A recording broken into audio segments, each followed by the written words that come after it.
2 நாட்களுக்கு முன்னால் தேர்வும் தெளிவுங்கிற நிகழ்ச்சியில் நாட்டு பிரதம மந்திரி உயர் திரு மோடி அவர்கள் ஒரு குறிப்பாக ஒரு விஷயத்தை சொன்னாங்க. அதை நான் சொல்கிறேங்க. பெற்றோர்களே, உங்கள் விசிட்டிங் கார்டாக குழந்தைகளின் ரிப்போர்ட் கார்டை மாற்றாதீர்கள் என்று சொன்னார். உங்களுடைய விசிட்டிங் கார்டு இல்லைங்க, இந்த குழந்தைகளுடைய ரிப்போர்ட் கார்ட்ஸ்.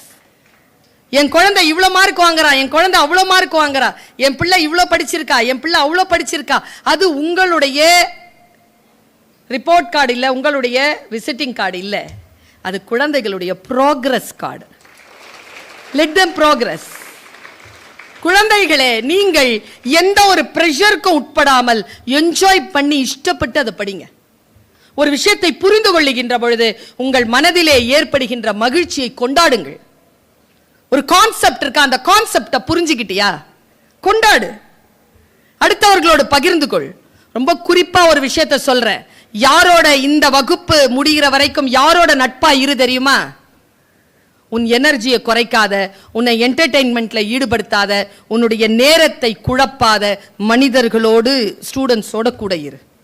உன் நேரத்தை சுரண்டி தின்கிற, வெறும் கலாட்டாவாகவும் பேச்சாகவும் குப்பையாகவும் பேசி கொண்டிருக்கின்றவர்கள் பக்கத்தில் இந்த வகுப்பு முடிய உட்காராது. வாழ்க்கையில் நாம் ஜெயிக்க வேண்டும் என்றால் நம்மை நாமே சீர்படுத்தி கொண்டு செல்ல வேண்டும். எவ்வளவு கவலைப்படுகிறார்கள் பெற்றோர்கள் தெரியுமா? எவ்வளவு கவலைப்படுகிறார்கள் அவர்கள் கவலைக்கு எது தீர்வு? நான் என்னையே சரி செய்து கொள்வது தானே. என்னையே சரி செய்து கொள்வதற்கு எது தடையாக இருந்தாலும் அந்த தடையை ஜெயிக்க வேண்டிய கடப்பாடு உனக்கு இருப்பதாக நான் கருதுகிறேன். உன் வயதிலேயே நீ மாற்றிக்கொள். நான் ரொம்ப சூட்சுமமான ஒரு விஷயத்தை உங்களுக்கு சொல்லி கொடுத்துட்டு போறேன். உன்னை நீயே கவனி, உன்னை நீயே நீட்டா வச்சுக்கோ. டெய்லி குளிச்சுட்டு ஸ்கூலுக்கு வா. டெய்லி உன்னுடைய பேக்கை வந்து நீட் பண்ணு. உன்னுடைய பெட்டை நீ நீட் பண்ணு. நீ போயிட்டு வந்திருக்கிற பாத்ரூமை நீ நீட் பண்ணு. உன்னுடைய பிளேட்டை நீ கழுவி வை. உன்னை நீயே செல்ஃப் டிசிப்ளினா பார்த்துக்கிட்டனா உன்னை ஜெயிப்பதற்கு இனி ஒருவனும் இந்த உலகத்தில் பிறக்க போவதே கிடையாது. உன்னை நீயே ஜெயித்து கொண்டு போக வேண்டும் என்றால் நான் செய்த சில விஷயங்களை நீயும் செய்ய வேண்டும் என்று நான் சொல்லுகிறேன். இந்த வயதுல குழந்தைகளை நான் 31 நாடுகளுக்கு மேல் பயணம் செய்திருக்கிறேன். ஒரு டிக்கெட்டையும் என் சொந்த செலவில் வாங்கினது கிடையாது. இப்போ வந்துட்டு போகிறதுக்கான செலவும் உங்கள் சேர்மன் தான் கொடுக்குறார். கற்றோருக்கு தெரிது இல்லை, சொல்ல நல்லா தெரிது. ஆனால் அந்த வார்த்தைகள் தருகின்ற பொருள் இருக்குல்ல, அது ஆன்மாவில் போய் தைக்கணுமே. கற்றோருக்கு சென்ற ஒரு பொண்ணு ஃபர்ஸ்ட் மார்க் வாங்குறான்னா, ஒரு பொண்ணு ஃபெயில் ஆகுறானா, 2 பேருக்கும் ஒரே கிளாஸ் தானே, 2 பேருக்கும் ஒரே டீச்சர் தானே, 2 பேருக்கும் ஒரே டைம் தானே, 2 பேருக்கும் ஒரே ஃபீஸ் தானே. என்ன பிரச்சனை? எங்கே இருக்கிறது பிழை? அந்த பிழையிலிருந்து நாம் எப்படி நம்மை தயார் செய்து கொள்ள வேண்டும்?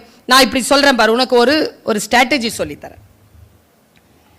சமீபத்தில் சில வார்த்தைகளின் மீது எனக்கு கவனம். தொடர்ந்து சில வார்த்தைகள் சொல்லப்பட்டுக்கிட்டே இருக்கு. ஆனா அதுக்கு எந்த அர்த்தமும் கிடையாது, ஆனா சொல்லப்படுது. அப்படி ஒரு மிருகம் நம்ம வீட்டுக்குள்ள வந்துடக்கூடாதுன்னு சொல்லிட்டு ஒரு மிருகத்தை சொல்லுவாங்க.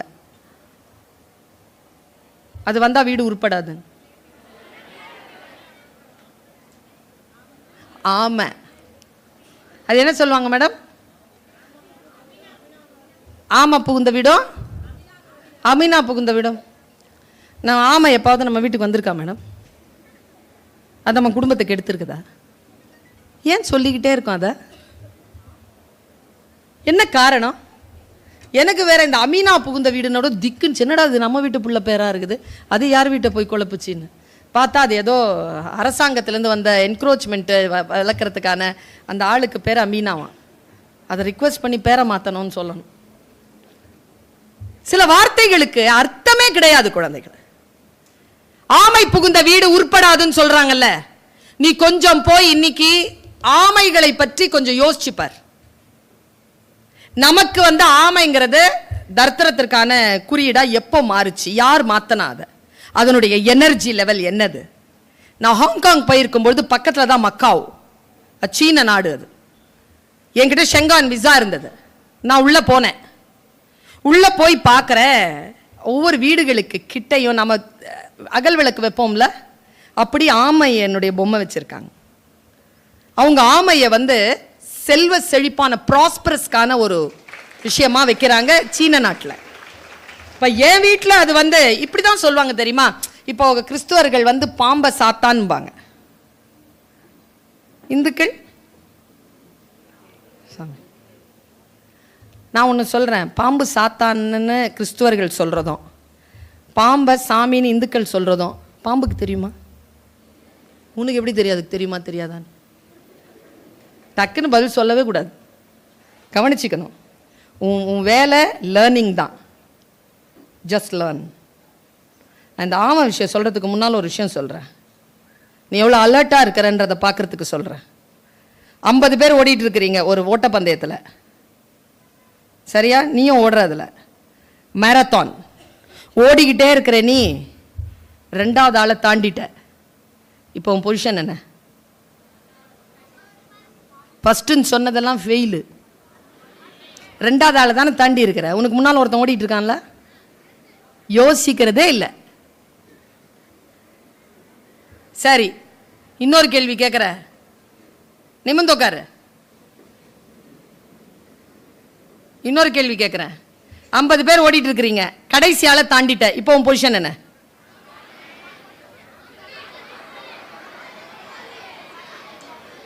பதில் சொன்னதெல்லாம் தேர்ச்சி பெறாதது. என்ன தெரியுமா? கடைசி ஆளை எப்படி தாண்டுவ?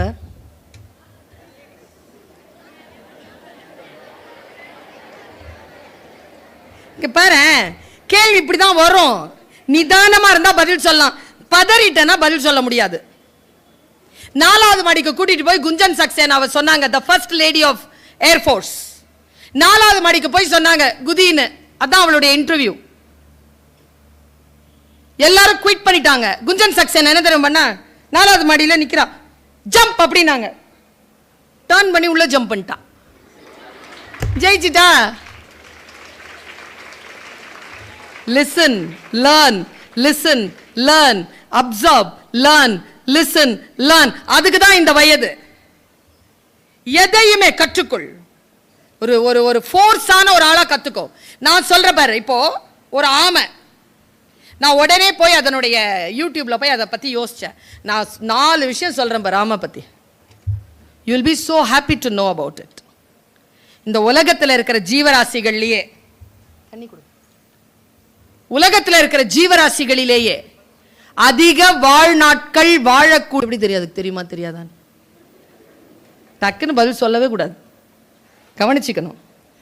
உன் வேலை லேர்னிங் தான், ஜஸ்ட் லேர்ன். நான் இந்த ஆமை விஷயம் சொல்கிறதுக்கு முன்னால் ஒரு விஷயம் சொல்கிறேன். நீ எவ்வளோ அலர்ட்டாக இருக்கிறன்றதை பார்க்குறதுக்கு சொல்கிறேன். 50 பேர் ஓடிட்டு இருக்கிறீங்க ஒரு ஓட்டப்பந்தயத்தில், சரியா? நீயும் ஓடுறதில்ல, மேரத்தான் ஓடிக்கிட்டே இருக்கிற நீ 2வது ஆளை தாண்டிட்ட. இப்போ உன் பொசிஷன் என்ன? ஃபஸ்ட்டுன்னு சொன்னதெல்லாம் ஃபெயிலு, 2வது ஆளை தானே தாண்டி இருக்கிற. உனக்கு முன்னால் ஒருத்தன் ஓடிட்டு இருக்கான்ல, யோசிக்கிறதே இல்லை. சரி, இன்னொரு கேள்வி கேட்குற, நிமிர்ந்தோக்காரு. இன்னொரு கேள்வி கேட்குறேன். 50 பேர் ஓடிட்டு இருக்கிறீங்க, கடைசி ஆளை தாண்டிட்ட. இப்போ உன் பொசிஷன் என்ன?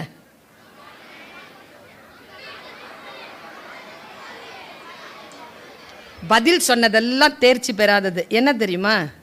கடைசி ஆளை எப்படி தாண்டுவ?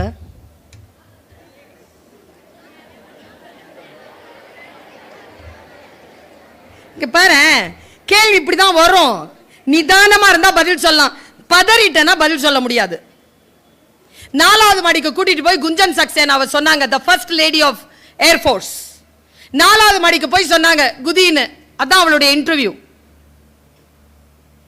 எல்லாரும் குயிட் பண்ணிட்டாங்க. குஞ்சன் சக்சேனா என்ன தெரியும் பண்ணா, 4வது மாடியில் நிக்கிறா, ஜம்ப் அப்படின்னாங்க. டர்ன் பண்ணி உள்ள ஜம்ப் பண்ணிட்டா, ஜெயிச்சிட்டா. Listen, learn, listen, learn, observe, learn, listen, learn. அதுக்கு தான் இந்த வயது. எதையுமே கற்றுக்கொள். ஒரு ஒரு ஒரு ஃபோர்ஸான ஒரு ஆளா கத்துக்கோ. நான் சொல்ற பாரு, இப்போ ஒரு ஆமை, நான் உடனே போய் அதனுடைய யூடியூப்ல போய் அதை பத்தி யோசிச்சேன். நான் 4 விஷயம் சொல்றேன் பாரு ஆமை பத்தி. You will be so happy to know about it. இந்த உலகத்தில் இருக்கிற ஜீவராசிகளிலேயே உலகத்தில் இருக்கிற ஜீவராசிகளிலேயே அதிக வாழ்நாட்கள் வாழக்கூடிய ஒரே ஜீவராசி ஆமை. அதனுடைய வயசு சொன்னேன்னு வச்சுக்கோங்க, மினிமம் 300 to 500 to 800. எத்தனை ஜெனரேஷன்ங்க பார்க்கும். நம்ம தாத்தாவை பார்த்துருக்கோம், அதுக்கு அப்பனை பார்த்துருக்கோம், அவங்க அப்பாவை பார்த்துருக்கோம், அதுக்கு முப்பாட்டனை பார்த்துருக்கோம். 800 வருஷமாங்க. இன்னொரு விஷயம் சொன்னா நீ ரொம்ப ஆச்சரியப்பட்டு போவ. கடல் வாழ் உயிரினங்களிலேயே அதிக கிலோமீட்டர் பயணம் செய்யக்கூடிய ஒரே மிருகம் ஆமை. திமிங்கலத்தை விடவும். அது எப்படின்னா, சொன்ன ஆச்சரியப்படுவ.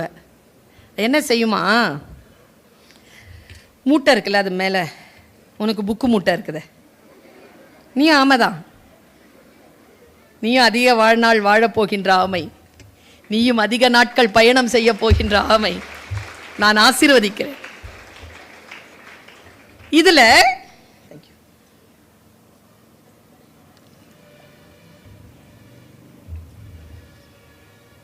எப்படி அது பயணம் செய்யும் சொல்றாங்க. ஆச்சரியப்பட்டேன் நான். அதுக்கு ரொம்ப அதிகமான வெயிட் இருக்குமா. அது என்ன செய்யுமா, ரொம்ப ஆச்சரியமான செய்தி சொல்றேன் குழந்தைகளை. ஜெயிக்கிறவங்களுக்கு தோக்குறவங்களுக்குள்ள இருக்க வித்தியாசம் குழந்தைகளை. இதெல்லாம் நீ ஜெயிக்கணும்னு முடிவு செஞ்சுட்டேன்னு வச்சுக்கோ, ஸ்டே அலர்ட். அவ்வளவுதான் என் பிள்ளைகளுக்கு நான் சொல்றேன். Be aware. எப்படி ஸ்டே அலர்ட்டா இருக்குது பாரு. அதுக்கு திசை அறிவு அதிகமா. எங்க போறோங்கிறது அதுக்கு தெரியுமா. அது என்ன செய்யுமா, வேகமா போகணுங்கிறத கால்குலேட் பண்ணிடுமா. நீந்தாதான் கடலுக்குள்ள நீரோட்டங்கள் போகும். நீ ஃபைண்டிங் நீமோ படம் பார்த்தனா உனக்கு தெரியும். உள்ள நீரோட்டங்கள் போமா, அந்த நீரோட்டத்துல போய் தன்னை இணைச்சிக்குமா. வேகமா போகிற அந்த ஆமையை விட அதிதீவிரமாக போகின்ற அந்த நதியினுடைய ஓட்டத்தில் தன்னை இணைத்துக் கொள்ளுமாம் ஆமை. மற்றவங்க எல்லாம் பின் தள்ளி அது பாட்டுக்கு நீந்தி முன்னால போய்கிட்டே இருக்குமா. உனக்கிட்ட சொல்லட்டுமா, நீ சேர்ந்திருக்கக்கூடிய நீரோட்டம் தான் இந்த பள்ளிக்கூடம். சேர்ந்து பயணம் பண்ணிக்கோ, ஜெயிச்சு வந்துரு. எவ்வளவு வேகமா பயணம் பண்ண முடியுமோ அவ்வளவு வேகமா பயணம் பண்ணு. கரிக்குலமா பயன்படுத்திக்கோ. இன்னொரு விஷயம், இந்த நீரோட்டம் வந்து வடக்கால போகுதுன்னு வச்சுக்கோயேன், அதுக்கு தெற்கு பக்கம் போனோம்னா நீரோட்டத்திலேருந்து வெளில வந்துருமா. நீரோட்டம் போகிற பக்கத்தில் போகாது. அதுதான் உனக்கு சொல்ல விரும்புகிற செய்தி. லெஃப்ட் சைடில் போகணும் அப்படின்னு சொல்லி அது தெற்கு பக்கம் போகணும்னு அது முடிவு பண்ணிருச்சுன்னா தெற்கு பக்கத்தில் வரக்கூடிய நீரோட்டத்திற்காக காத்திருக்குமா. அங்கே போய் ஜாயின் பண்ணிக்குமா. அது 300 வருஷம் 400 வருஷம் முட்டையிடுதுன்னா அந்த 400 வருஷமும் எந்த இடத்துல முட்டையிடுமோ உலகத்தில் எங்கே கடலில் சுற்றினாலும் முட்டையிடுறதுக்கு மட்டும் அங்கே வந்துருமா. என்ன திசை அறிவுங்க அதுக்கு. தமிழர்கள் கடலாடிகள். அவர்கள் கப்பல் வைத்து கடலிலே பயணம் செய்தவர்கள். அவர்கள் சுக்கானை திருப்புகின்ற பொழுது உள்ள லென்ஸ் வச்சு ஆமை போகின்ற திசையில் தான் போவாங்களாம். ஏன்னா ஆமை திசை திரும்பாது. அந்த நீரோட்டங்களை வைத்துக்கொண்டு கடலை செலுத்தியவர்கள் என்று குறிப்பு சொல்கிறது. Be like a tortoise. Life ஒரு முறை தானே. கற்றுக்கொள், சைன் பண்ணிட்டு போ. பெரிய அளவில் வாழ்க்கையில் முன்னேறுவதற்கு வாய்ப்புகள் கிடைக்கின்ற பொழுது அந்த வாய்ப்புகளை பயன்படுத்த என்கிறேன் நான். பயன்படுத்தாதவர்கள் தோற்கிறார்கள். நான் ரொம்ப சூட்சமமான இன்னொரு விஷயம் சொல்றேன். இங்க எத்தனை பேருக்கு ஆமையை பிடிக்கும்? ஆமை இப்போதான் பிடிக்கும். நான் சொன்னதுக்கு அப்புறமா. இதுக்கு முன்னால் எத்தனை பேருக்கு பிடிச்சிருந்துச்சு?